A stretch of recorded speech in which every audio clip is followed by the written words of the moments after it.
HOA dug a deep trench around my home to scare me. They thought it would intimidate me and force me to comply with their ridiculous rules. But what they did not know was that I had been preparing for this moment for months. I had installed hidden cameras all around my property. Every corner, every angle, every potential blind spot was covered, and the moment they began digging, I watched from inside my home. My heart pounding with a mixture of fear and anticipation. I could see the crew working, tirelessly, their shovels cutting into the earth like soldiers following orders blindly. And their faces showed no hesitation. But I could see the arrogance in their actions, the belief that I was powerless. The HOA president had always enjoyed asserting control over everyone in the neighborhood, acting as if his word was law. And this time he had taken it to a new extreme, claiming that the trench was necessary for safety, when in reality it was nothing more than a psychological tactic to scare me into submission. I had never been one to back down from bullies even in high school. I had learned to stand my ground, and now I was ready to show them that their intimidation tactics would not work. I could hear the machines rumbling, the clatter of metal on stone, and the voices of my so-called neighbors laughing and mocking me, as if I had no rights at all. But deep down, I knew that they had underestimated me. I had spent weeks studying their schedules, observing their patterns, noting the times they would be most vulnerable, and now I was ready to take advantage of that knowledge. My cameras were streaming everything live to a secure server. I had installed additional motion sensors that would alert me the moment anyone crossed into my property, and I had set up my laptop with multiple feeds so I could watch them from the safety of my living room. While sipping coffee, I knew that their overconfidence would be their downfall, and as I observed them digging, I began to formulate my plan. I thought about the history of our neighborhood, the petty disputes, the minor fines, the endless complaints, and the small humiliations that had been thrown at me over the years. It all added up, and now it was time for justice in my own way. I would not retaliate with violence, but with exposure, with evidence, with a calculated series of moves that would leave them shocked and humiliated. The HOA president was pacing near the trench, barking orders, his face red with exertion and frustration. Unaware that his every action was being recorded, I could see the fear in his crew as they glanced nervously at the trench, and at each other. They were starting to realize that something about this was off, but they could not put their finger on it. Yet I smiled, knowing that I had the upper hand, even though they believed they were in control. Little did they know that their arrogance was being documented, and that soon the tables would turn, and I would emerge victorious in a way that would leave them speechless. I could feel the adrenaline rushing through me, and yet I remained calm, focused, and patient, because I knew that timing was everything, and that the perfect moment to strike would soon present itself. I had prepared for months. I had researched every loophole, every regulation, every weak point in their authority, and now I was ready to execute my plan methodically and ruthlessly, yet without breaking the law. And as I sipped my coffee and observed the trench growing deeper, I felt a sense of satisfaction, knowing that the seeds of my revenge had already been planted, and that soon their arrogance would crumble before the evidence I had gathered and the clever moves I had planned for this day. The story of their humiliation would be written not with anger, but with intelligence and precision, and I could not help but feel a rush of excitement, knowing that very soon they would learn that underestimating me had been their gravest mistake. I watched the footage on repeat as the sun slid lower behind the trees, and the trench looked like a scar around my house. I felt the rush of victory and the careful, slow burn of patience at the same time. Every movement, every word from the HOA president was recorded, their conversations, their orders, their nervous laughter. All of it was there in crisp, high definition, captured by lenses no one would think to look for.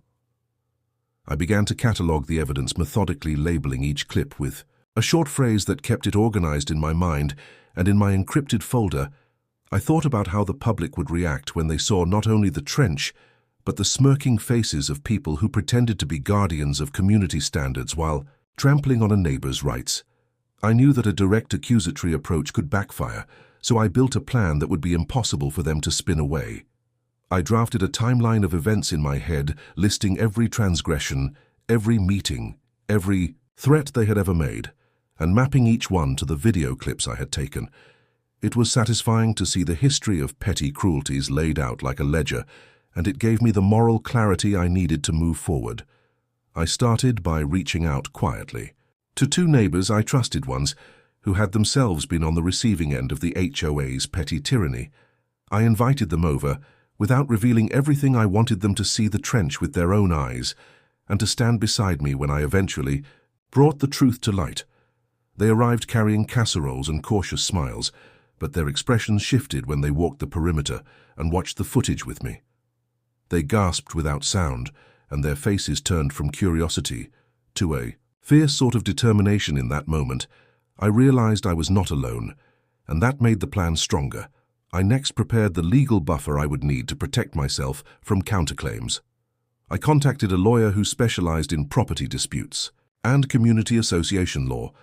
I sent the most damning clips through a secure portal and described the pattern of intimidation and physical obstruction of access to my property.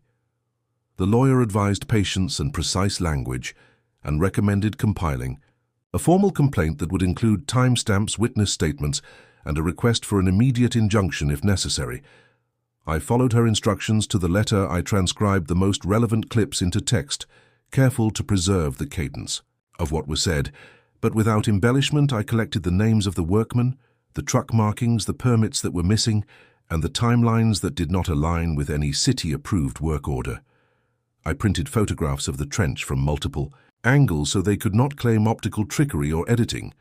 I assembled a packet that felt like armor, and I breathed easier, knowing I had the counsel of someone who knew how to use the law as a mirror that would reflect their behavior back at them in an unflattering light. Meanwhile, I worked the social angle because the truth, when shown to enough people, becomes its own kind of judge. I began by creating a simple flyer that described what had happened and included a link to a private viewing page. I made sure the wording was factual and restrained, because I knew that outrage is only useful when it is tethered to facts. I left a stack of these flyers at the mailboxes for neighbors to pick up, and I posted discreet notes on the neighborhood social board that hinted at something important without revealing all my cards. I also reached out to a local blogger who had covered HOA dramas before and who had a reputation for digging into community corruption. She agreed to meet me after I showed her a snippet of the footage and the timeline. She called it explosive and promised to keep a low profile until we had more documentation. The feeling of having an ally in the press was intoxicating and dangerous in equal measure. So I tempered my excitement with discipline. I also thought long-term about the board members' reputations and how social proof would play a role in holding them accountable.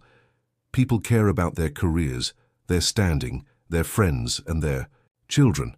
And once the story became public, it would ricochet through the channels that mattered to them. I researched every avenue from civic complaint boards to homeowner insurance loopholes that might be affected by their reckless behavior. The goal was to make the cost of their intimidation larger than the petty satisfaction they hoped to gain by isolating me at my own house.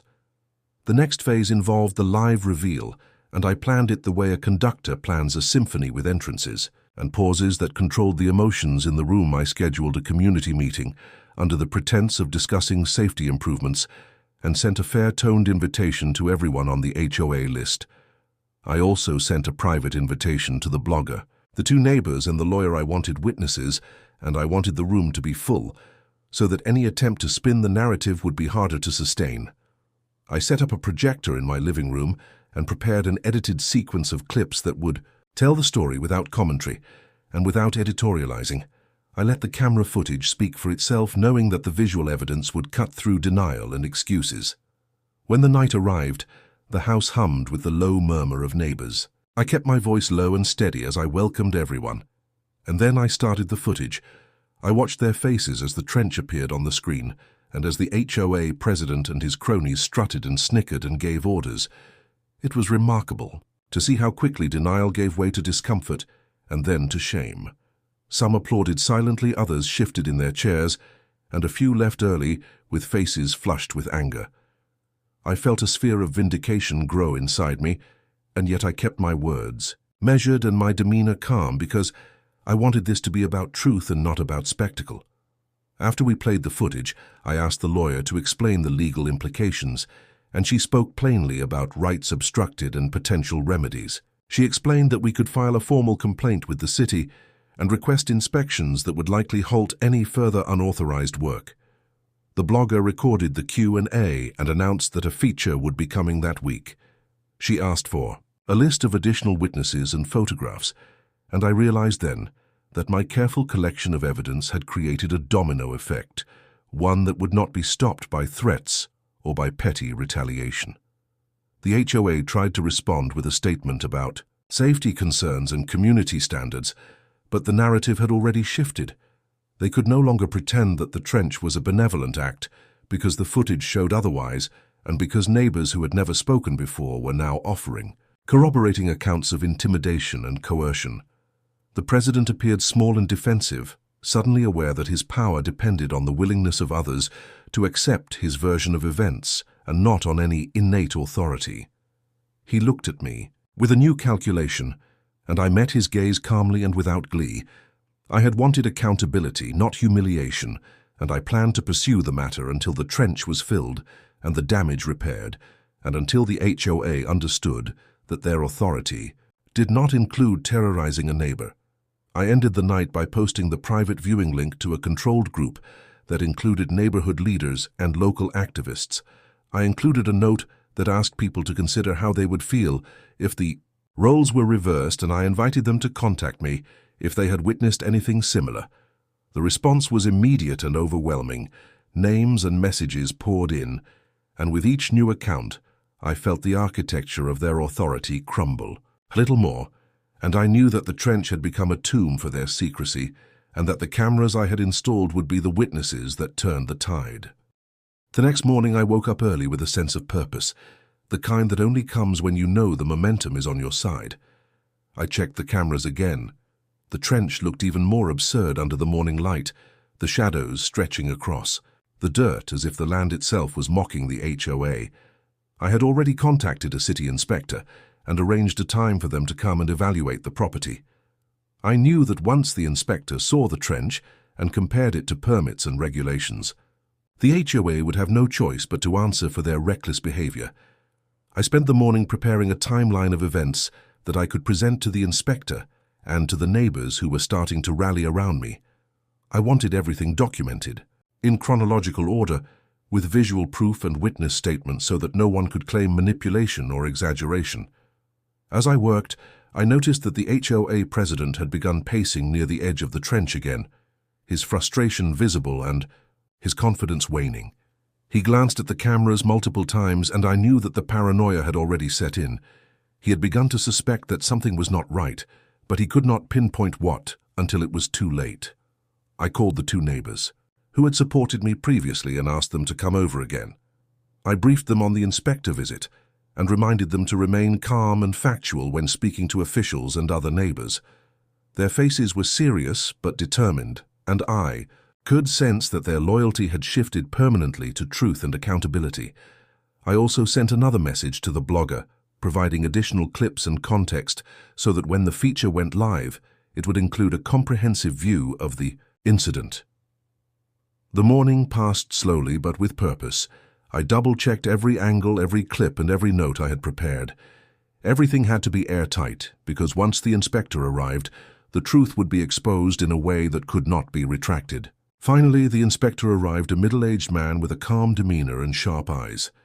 He walked the perimeter of the property, examining the trench and taking notes and photographs, while I stood nearby, quietly observing his reactions.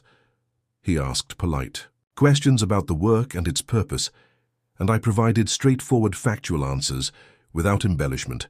I could see that he was already forming an impression, and I felt a thrill, knowing that his professional assessment would carry weight. Among the HOA and the community, the HOA president attempted to approach the inspector to explain himself, but I intercepted politely, suggesting that the inspector could evaluate the situation independently, and the president had no choice but to step back.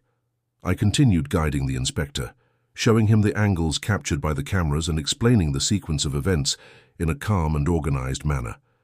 Then I paused and asked the neighbors a question, right there, in front of the inspector, which I knew would engage viewers if they were watching online. Have you ever felt completely powerless against people who think they can intimidate you and still found a way to turn the tables? The question hung in the air, and the neighbors nodded, their heads visibly connecting to the sentiment. It was a small but important moment that reminded everyone present that courage and preparation can overcome even the most aggressive tactics. As the inspector continued his work, I moved to the side and let the evidence speak for itself. The video clips played on my laptop showing the trench being dug, the orders being given, the arrogant confidence of the HOA president, and the nervous compliance of his crew.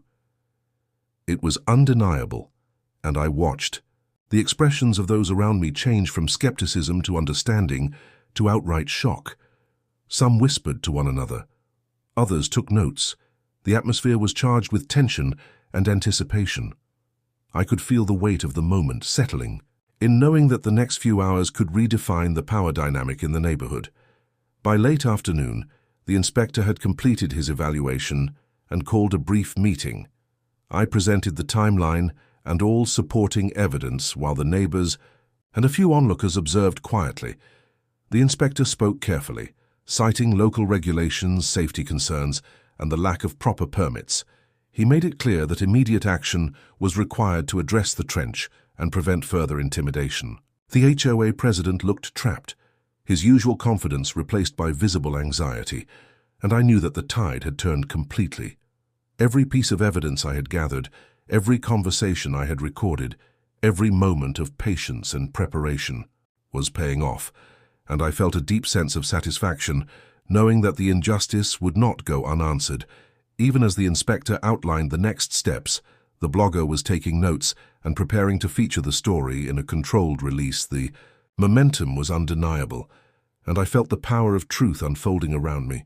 I also realized that the support of neighbors who had once been silent witnesses was critical. Their willingness to stand with me lent credibility and moral authority to the narrative. The HOA tried to defend their actions, claiming safety concerns, but the evidence and witness accounts overwhelmed their flimsy argument. I felt a rush of vindication as I saw their faces drain of color, their earlier arrogance replaced by realization that their schemes had failed and that the truth had found its way to light. I maintained my calm demeanor throughout. I wanted the outcome to be driven by justice and strategy rather than emotion and gloating. I knew that every step I had taken was precise, deliberate, and necessary, and the effect was more powerful than any outburst of anger could have been. As the inspector prepared his report, and I coordinated with the blogger and neighbors, I could feel a quiet anticipation, building for the final resolution. I knew that soon the HOA would have to confront the consequences of their actions, and that the trench around my home would become a symbol of their overreach and a testament to the power of planning and perseverance. I watched the sunset with a sense of calm triumph, knowing that patience and careful execution had turned what began as intimidation into an opportunity to reclaim control and assert justice in a way that would resonate far beyond my property, and that the cameras that once silently observed were now active witnesses to a story of clever revenge and rightful accountability. The following morning, I woke up with a sense of calm, knowing that the hardest part of my plan had already been executed, and now it was time for the final phase. The HOA had no idea that their every move was documented and that the community and local authorities were already aware of their misconduct.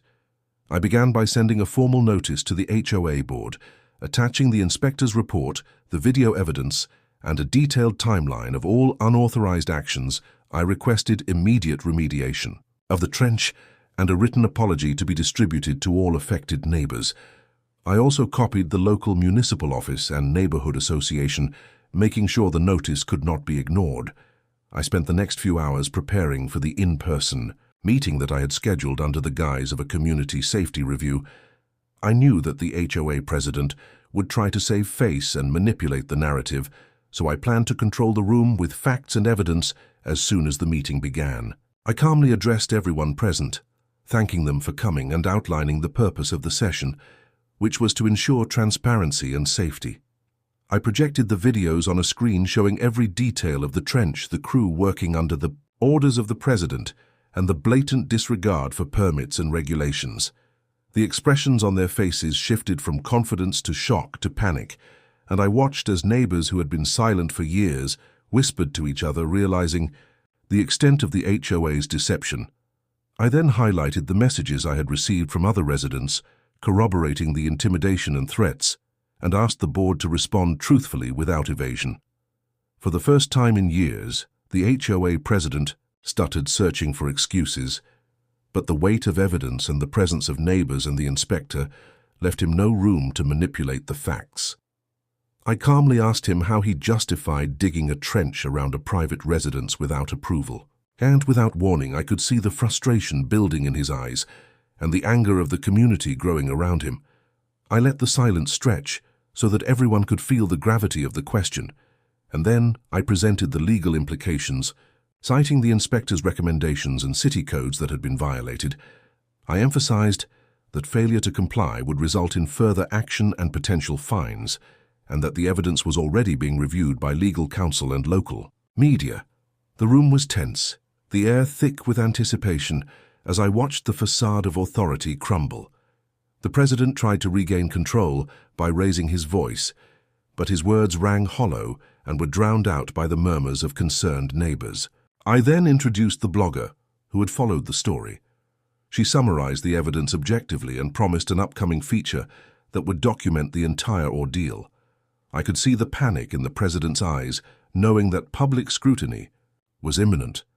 I continued by highlighting the support of other residents who had been intimidated in the past and asked the board to consider the impact of their actions on the community's trust and cohesion.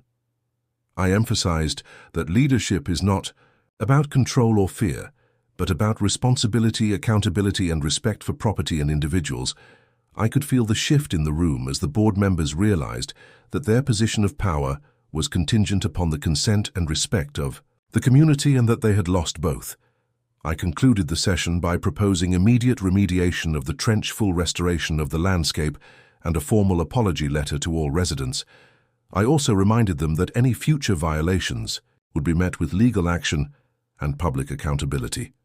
The HOA president reluctantly agreed, his face red and his shoulders slumped, and I knew that his arrogance had been replaced by humility, whether genuine or forced. I had achieved what I set out to do, not through confrontation or violence, but through meticulous preparation, strategic use of evidence, and the support of a community that valued fairness and transparency. The neighbors applauded quietly, acknowledging the resolution, and I felt a sense of triumph knowing that the cameras that had once silently watched the trench were now witnesses to a story of clever strategy and rightful vindication. I made a final note to archive all footage and documents securely for future reference and reflected on the journey from intimidation to empowerment. I had turned fear into leverage, uncertainty into clarity, and isolation into solidarity. And the HOA would never underestimate another neighbor again. The trench would be filled, the landscape restored, and my home would once again feel like a safe sanctuary. But more importantly, the precedent had been set that deception, intimidation, and arrogance could be challenged successfully when evidence, planning, and patience were applied. I closed my laptop and stepped outside to see the repaired ground sunlight glinting off the freshly leveled soil and a sense of peace settling over the property.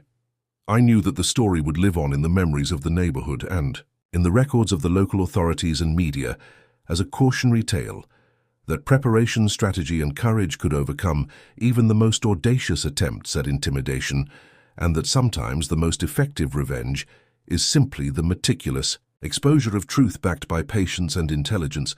And as I walked along the restored edge of my property, I smiled, knowing that I had won not just a battle, but the respect of the community and the satisfaction of justice served in a way that was strategic, undeniable, and completely my own.